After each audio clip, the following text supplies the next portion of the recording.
Party leader Andrew Holness, Prosperity Live.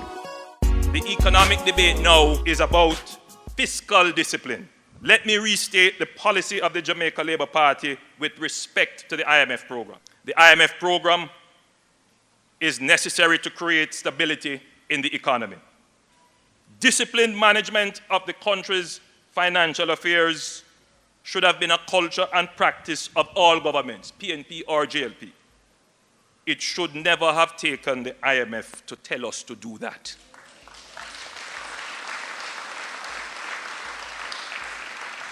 The Jamaica Labour Party started the process of developing fiscal rules, and we will abide by them when we form the next government.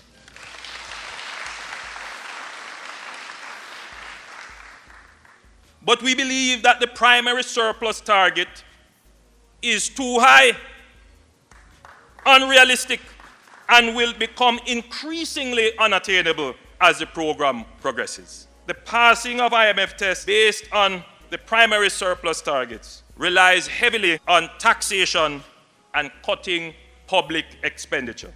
As the government pursues a contractionary path on the fiscal side, it must very rapidly design and implement a program to promote investment and growth through the private sector. This government has failed dismally in creating growth in the economy, and the figures show it. President Obama came and he paid respect to what we have achieved in terms of our political and social independence. But here is what he had to say.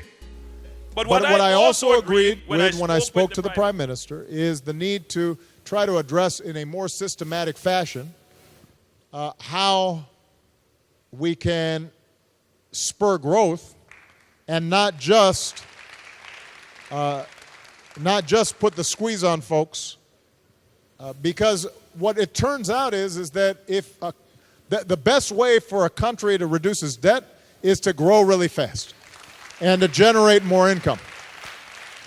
Now, that does require development plans and productive approaches. So Obama gets it. The government doesn't get it. But I want the people of Jamaica to get it. The struggle now is not about the political issues. It's about the economy.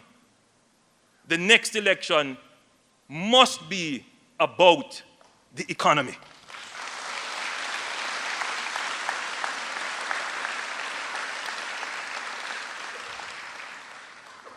This is what we have been telling the government since 2011.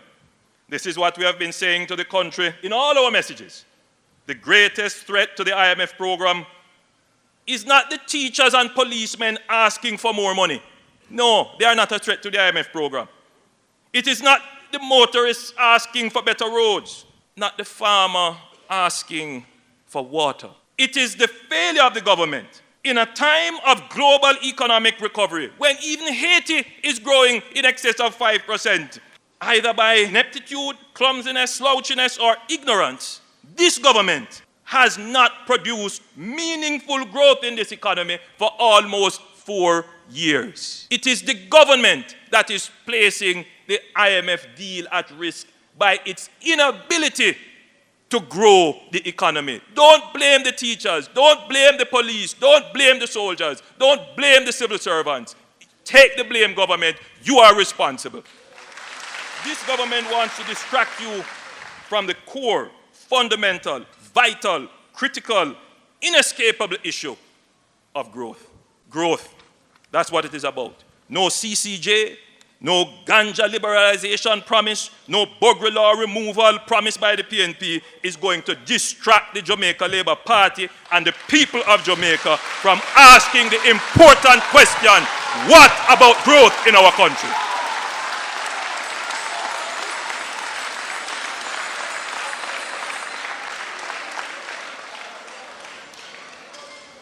Truth be told, it is not the government that is passing IMF tests. It is you who are passing the IMF test. Every time the government puts on a new tax, and you dutifully, as you should as a citizen, pay it, you are passing the IMF test. Not Peter Phillips, It is your sacrifice. It is not the minister's ingenuity or commitment that is passing the test. It is your sacrifice. Every time you can't get medicine, or your roads go unfixed, or your wages are frozen, that's your sacrifice in passing the IMF test. Not the PNP. Anybody can raise taxes. Don't take no financial genius to do that. Anybody can go through a budget and just draw the line through capital expenditure. It don't take an economist to do that. But only one political party has the history of growing the economy, and that is the Jamaica Labour Party. My life's so sad, so me no worry. My life's so happy, no matter where them